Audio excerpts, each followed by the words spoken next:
शहर के आमदार साहब ने जो बोले है ना, दो सिलेंडर में टोपे साहब से बात किया, वो भी बात झूठ है, मिले नहीं है। पेपर में जो बात छपी है मालेगांव के अखबार में, झूठ बात है। मतलब जो कुछ हुआ है हमारे कलेक्टर के थ्रू, गवर्नमेंट के थ्रू ये सब लेनदेन कारपोरेशन के वो सिलेंडर आए। मरहबा कलेक्शन में एक बार जरूर तशरीफ लाए। 3000 से भी ज्यादा डिजाइन्स जो आपको कहीं नहीं मिलेगा, वो वैरायटी और क्वालिटी हमारे मरहबा कलेक्शन शोरूम में रमजान और ईद की खुशियों को दोबारा करने के लिए एक बार जरूर तशरीफ लाए। हमारे यहाँ पर Raymond linen, Raymond Giza cotton, Birla century, Italian Giza cotton, island cotton, Siyaram, SGS, paper cotton dobby, white Giza cotton dobby, shirt, pant, kurta pajama, sherwani, सदरी, कोट पैंट के लिए और भी बहुत कुछ।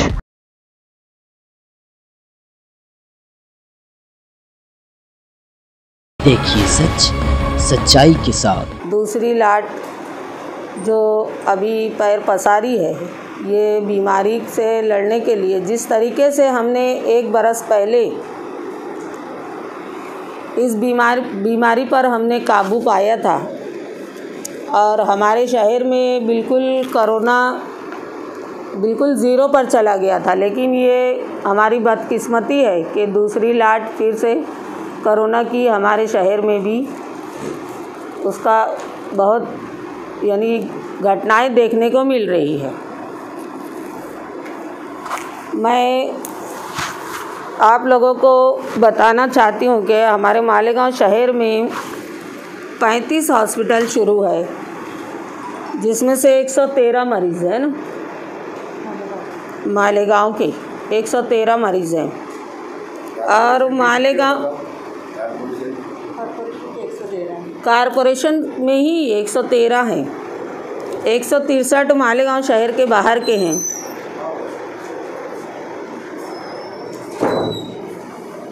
और सबसे पहले तो मैं अपने पत्रकार भाइयों को ये बताना चाहती हूँ कि अगर हमारे शहर का कारपोरेशन का अगर मैनेजमेंट सही नहीं होता और यहाँ पर अगर मरीज़ों की अच्छी से देखभाल नहीं होती, तो बाहर से आने वाले जो बैरूनी मतलब बाहर के जो आसपास के देहातों से, आसपास के दीगर शहरों से जो लोग यहाँ पर इलाज के लिए यहाँ पर आ रहे हैं, तो वो क्या आने की हिम्मत करते। लेकिन सभी हमारा जो स्टाफ है, महानगर पालिका का हमारा जो स्टाफ है,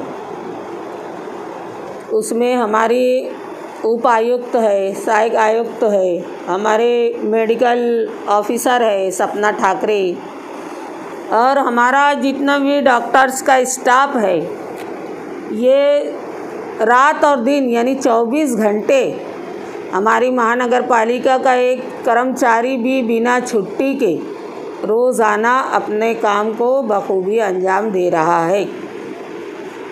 उसका रिज़ल्ट ये मिलता है कि लोग बाहर से फ़ोन करते हैं और बोलते हैं कि भाई हमको मालेगांव में आकर इलाज करना है। हमारे शहर के पेशेंट की संख्या कम है, लेकिन बाहर से आने वाले पेशेंट बहुत ज़्यादा हैं। लेकिन हमारा जो स्टाफ है, और हमारे यहाँ पर ना तो मेडिसिन की कमी हो रही है, ऑक्सीजन के लिए भी हमें रात में भी अगर फ़ोन आते हैं तो ऑक्सीजन भी किस तरीके से ऑक्सीजन का निवेदन हमने किया है कि ना तो ऑक्सीजन हमारे शहर में किसी को घट रहा है। वावेला बहुत मचा, लेकिन बिल्कुल सब गलत और बेबुनियाद बातें हैं। ना मेडिसिन कम पड़ रहा है, ना ही हमारे यहाँ पर ऑक्सीजन कारपोरेशन के दवाखानों में ही की बात हो रही है ना। बिल्कुल कुछ भी चीज़ों की कमियां हमारे यहाँ पर कारपोरेशन की तरफ से बिल्कुल नहीं हो रही है। सब चीज़ अपनी जगह पर बिल्कुल बरकरार है। गोसावी आयुक्त मालेगाव मनपा मॅडमने जसं सांगितलं, महापौर मॅडमने सांगितलं की मालेगाव शहरातल्या महानगरपालिकेच्या हाताखाली ज्या हॉस्पिटलच्या सोयीसुविधा आहे त्या आम्ही पूर्णतः पेशंटला देतो आहे। त्यामध्ये ऑक्सिजनची काही कमतरता शॉर्टेज तर पडली नाही आहे, शॉर्टेज सगळीकडे आहे, परंतु आपल्या हॉस्पिटलमध्ये मुबलक साठा आहे आणि तो साठा कधी संपण्यावर आला तर आम्ही सर्वजण मिळून प्रयत्न करतो आणि सिलेंडर अवेलेबल करून देतो। एक दुसरा महत्त्वाचा मुद्दा होता रेमडेसिवीरच्या इंजेक्शनचा. रेमडेसिवीरचं इंजेक्शनचं आम्ही 5,000 इंजेक्शनचं मागणी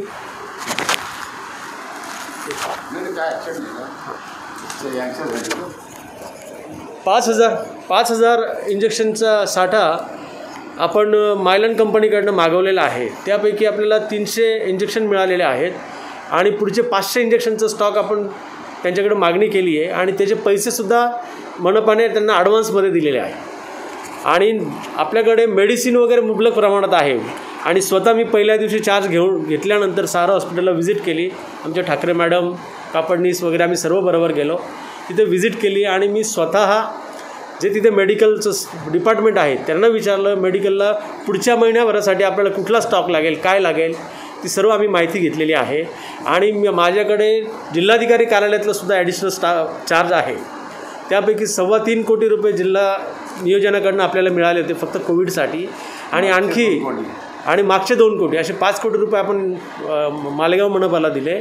आणि आणखीसुद्धा कोविडसाठी काही पैसे लागेल तर मालेगाव मनपाला कोविडवर उपाययोजना करण्यासाठी कुठलीही आर्थिक कमतरता राहणार नाही अशी मी ग्वाही देतो. आमचं सर्व स्टाफ, आमचा मेडिकल स्टाफ, महापौर मॅडम, सर्व पदाधिकारी यांच्या सर्वांच्या सहकार्याने, तुमच्या सर्वांच्या सहकार्याने आपण कोविड या महामारीवर यशस्वीपणे विजय मिळवू. औरंगाबाद से दलील को सिलेंडर दिला है क्या? पेपर में जो बात छपी है मालेगांव के अखबार में झूठ बात है.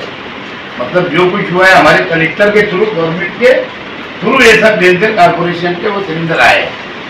और जो नगर से आने वाले थे, शहर के आमदार साहब ने जो बोले है ना, 2 सिलेंडर में टोपे साहब से बात किया, वो भी बात झूठ है, मिले नहीं अभी तक. हाँ, आज ऑक्सीजन का 1 सिलेंडर अभी सिविल में आया है, वो कलेक्टर के मार्फत अभी खाली हो रहा है. बड़ा टैंकर अभी खाली हो रहा है. इसके पहले भी आया था, दादा भूसे ने उद्घाटन किए थे, वो शासन की ओर से लगाया गया. और आज तक जो पिछला मैं बताया था कि पिछले साल का जो कोविड का मामला था, जब भी मालेगांव कारपोरेशन ने अल्हम्दुलिल्लाह मालेगांव कारपोरेशन के हद्दी के अलावा पेशेंट जब भी ग्रामीण के और अतराफ के शहर, छोटे बड़े शहरों के पेशेंटों का भी इलाज किया, वो इंसानी नाते. क्योंकि पहले जवाबदारी ऐसी होती है कि अगर इंसान आया है बीमार, उसको पहले एडमिट करने का, उसका इलाज देने का, फिर कौन से शहर का वो नहीं देख लिया था, ग्रामीण का है कि कारपोरेशन हद्दी का है ना. और आज भी कारपोरेशन हद्दी के बाहर के ग्रामीण के इतने पेशेंट है जो ज्यादातर हमारे, अगर मान के चलो 100 है तो बाकी अगर 200 दूसरे हैं तो वो ग्रामीण के. और इसीलिए भी उपायुक्त साहब ने बोला कि वो वीडियो से बात करेंगे ताकि भाई वहाँ भी वो उनकी जिम्मेदारी निभाए. जरूरत पड़ी तो हम गवर्नमेंट को डिमांड करेंगे इतना कारपोरेशन का खर्चा ग्रामीण के लोग पे या दीगर लोग पे हुआ, मतलब 5 कोटी अभी 2 कोटी पिछला और अभी 3.25 कोटी ये वही टेबल पे नागपुर से मिला, तो वो पैसा और अगर मिल जाए तो फिर वो अच्छा हो जाएगा. हम ग्रामीण के लोग का भी कर रहे हैं, आजू-बाजू के शहर का भी कर रहे हैं. मैं उपायुक्त मालेगांव महापालिका नितिन कापड़नीस. अभी तक जो सेकंड वेव आई है, इसमें मालेगांव महापालिका ने जितने भी उपाय योजना अच्छी तरह से करनी चाहिए वो सब की हुई है. सबसे पहले हमने वार रूम तैयार कर दिया है. वार रूम में 3 शिफ्ट में हमारे कर्मचारी है, महसूल का कर्मचारी है, पुलिस का कर्मचारी है. अगर किसी को कोई तकलीफ़ है तो वहाँ पे फ़ोन कर सकता है. वो सब फ़ोन नंबर यहाँ सब शहर में डिस्प्ले कर दिए गए हैं. वार रूम में हमने बड़ा सा स्क्रीन लगाया है. वहाँ पे हमने smartmalegaon.in नाम की एक वेबसाइट तैयार की है. इस वेबसाइट पे हमें कितने बेड हर हॉस्पिटल में खाली है, उसमें O2 के बेड कितने हैं, ICU के बेड कितने हैं, वेंटिलेटर्स कितने उपलब्ध है, सब माहिती वहाँ पे उपलब्ध होती है. उसी तरीके से हमने मालेगांव शहर में 4 CT स्कैन करने वाली केंद्र है, तो उनको भी वहाँ पे रजिस्टर कर लिया है. तो वहाँ पे कितने रजिस्ट्रेशन कितने CT स्कैन दिन में होते हैं उनकी माहिती हमको पता चल जाती है. उनके रेट भी हमने भूसे साहब ने मीटिंग ली तब कम करके 2500 से 2000 कर लिए हैं. बाद में शहर में जो अस्पताल है, ये अस्पताल में ज़्यादा रेट से उनको बिल दिया जाता है मरीज़ों को, ऐसा हमको पता चला. हमने 8 ऑडिट की टीम लगाई है. हर रोज़ उनको 4 से 5 हॉस्पिटल निश्चित करके दिए हैं, वहाँ पे जाके उसकी तपासनी करते हैं. उसके बाद हमने ऑक्सीजन सिलेंडर की व्यवस्था हर अस्पताल में कैसी है, ये इसकी तपासनी करने के लिए 8 टीम्स लगाई है। वो अस्पताल में जाके वहाँ पे ऑक्सीजन सही में लगाया हुआ है या नहीं लगाया हुआ है, उसके ऑक्सीजन की कमतरता है या कोई सिलेंडर छुपा के रखा है, इसकी वो तपासनी कर लेते हैं। उसके बाद 8 टीमें हमने रेमडेसिविर औषध इंजेक्शन की तपासनी करने के लिए निश्चित की है। वो हर रोज़ जाके वहाँ पे वो तपासनी करते हैं कि बराबर उसकी पेशेंट को रेमडेसिविर दिया जाता है जिस पेशेंट का नाम कलेक्टर ऑफिस से आता है, उसकी वो जो खाली वायल है वो जमा करके रखते हैं या नहीं है, ये देखते हैं। उसके बाद पहली वेव के बाद ऐसा हमें मालूम पड़ा कि अपने पास ऑक्सीजन की कमतरता हो सकती है, इसलिए यहाँ पे भरत गैस करके एक है मेहता करके, तो उनको हमने परवानगी दी थी कि आप यहाँ पे प्लांट डालें। तो अभी आयुक्त साहब आने के बाद अभी एक 15-20 दिन में उसका प्लांट शुरू होने वाला है, तो उसकी कैपेसिटी दिन में 1000 सिलेंडर तैयार करने की है। वो आ जाता है तो हमारी बहुत सारी तकलीफ़ें कम हो सकती है। उसके बाद हमने कॉन्ट्रैक्ट ट्रेसिंग के लिए भी 90 से 100 टीम्स बनाई हुई है। वो टीम्स घर घर पे जाते जो पेशेंट है उसके जो high risk contact low risk contact उनकी वहाँ से माहिती लेता है और उनको क्या क्या एहतियात बरतनी है, आजू बाजू के लोगों को क्या एहतियात बरतनी है उसकी वो माहिती देते हैं। उसी तरह से उन लोगों तक पहुँचने के लिए हमने फ़ोन नंबर दिया है, उस पर हम उनको पेशेंट को हमारी तरफ से मालेगांव महापालिका तरफ से मुफ्त में जो इलाज के लिए औषध लगते हैं वो भी देते हैं। उसके बाद हमने कंटेनमेंट जोन हर बार अब तक कम से कम 21 बार हमने रिवाइज़ किए हैं। इस बार अभी परसों आयुक्त साहब आने के बाद हमने नए 90 कंटेनमेंट जोन बनाए, तो माइक्रो कंटेनमेंट जोन बनाए। पहले हम बड़े बड़े बनाते थे, तो ये छोटे कंटेनमेंट जोन बना से हमारा अप्रोच फोकस होने वाला है। और इसी कारण है कि मैं आपको सब लोगों को बताना चाहता हूँ कि शहर के जो पेशेंट वो कम हैं, जो भी हमारे पास अभी लोड है वो बाहर का है, तो उसी के लिए भी हमने अभी पत्र तैयार करा है। आजू बाजू के गाँव के जो सक्षम अधिकारी है वीडियो वगैरह, तो हम उनको पत्र देने वाला है कि आप भी अपने यहाँ कॉन्ट्रैक्ट ट्रेसिंग बढ़ाएं। क्योंकि क्या होता है, देहातों में जो पेशेंट रहता है वो उसको अर्ली इसमें ट्रीटमेंट नहीं मिलती, तो उसको देर हो जाती है यहाँ तक आने के लिए। फिर अपने यहाँ आते हैं तो सारा हॉस्पिटल में उसको एडमिट करने के लिए प्रेशर रहता है, हम उसको एडमिट कर लेते हैं, लेकिन फिर वो इतना हाई स्टेज में चला जाता है कि हम उसे बचा नहीं पाते। तो मैं आपको ये भी बताना चाहता हूँ कि सबसे ज़्यादा डेथ का रिकॉर्ड है वो सारा अस्पताल का है। तो इसलिए नहीं कि वहाँ का मैनेजमेंट ख़राब है, इसलिए है कि हमने ऐसे पेशेंट लिए कि जिनको शहर में कहीं भी कोई भी नहीं रहता था।